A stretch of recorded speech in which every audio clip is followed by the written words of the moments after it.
Box office numbers అనేవి అప్పుడప్పుడు మరీ కామెడీ అయిపోతూ ఉంటాయి. ఈ ఇయర్ మొదట్లో సంక్రాంతికి వచ్చిన game changer cinema first day కలెక్షన్ల పోస్టర్ ఓ రేంజ్ లో ట్రోల్ స్టఫ్ అయిన విషయం అందరికీ తెలిసిందే. మళ్ళీ ఇప్పుడు అలాంటిదే కోలీవుడ్ మూవీ విషయంలో జరుగుతుందని చెప్పాలి. కోలీవుడ్ టాప్ స్టార్స్ లో ఒకరైన సూర్య నటించిన లేటెస్ట్ మూవీ రెట్రో బాక్సాఫీస్ దగ్గర మిక్స్డ్ టాక్స్ ను సొంతం చేసుకోగా వసూళ్ల పరంగా పెద్దగా ఇంపాక్ట్ ని ఏమీ చూపించలేకపోయింది.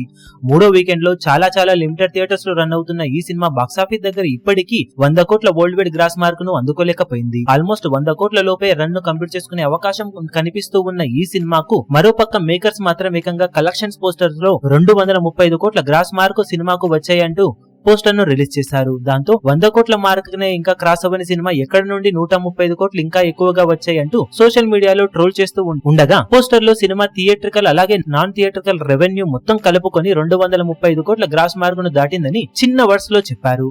అది చూసి మరింతగా ట్రోల్ చేస్తున్నారు సోషల్ మీడియాలో. ఇలా థియేట్రికల్ అలాగే నాన్ థియేట్రికల్ రైట్స్ తో కలుపుకొని కోలీవుడ్ ఎప్పటి నుండో ఎదురు చూస్తున్న మొట్టమొదటి 1000 కోట్ల మార్క్ సినిమాను త్వరలోనే అందుకుంటుందని ట్రోల్ చేస్తున్నారు. గేమ్ చేంజర్ విషయంలో కూడా అప్పుడు కోలీవుడ్ ఆడియన్స్ గట్టిగానే ట్రోల్ చేయగా ఇప్పుడు అందరూ కలిసి ఈ సినిమా కలెక్షన్స్ పోస్టర్స్ పై ఓ రేంజ్ లో సోషల్ మీడియాలో ట్రోల్ చేస్తూ ఉండటం విశేషం. బాక్సాఫీస్ దగ్గర బ్యాక్ టు బ్యాక్ నిరాశపరిచే సినిమాలనే సొంతం చేసుకున్న సూర్య తన అప్కమింగ్ మూవీతోనైనా సాలిడ్ కంబ్యాక్ ను సొంతం చేసుకోవాలని అందరూ కోరుకుందాం. ఈ వీడియో మీకు నచ్చినట్లయితే లైక్ చేయండి, షేర్ చేయండి, ఛానల్ ను సబ్స్క్రైబ్ చేయడం మాత్రం మరవకండి. ఏ చిన్న అప్డేట్ ను మిస్ అవ్వకూడదు అనుకుంటే బెల్ ఐకాన్ ను ప్రెస్ చేయండి.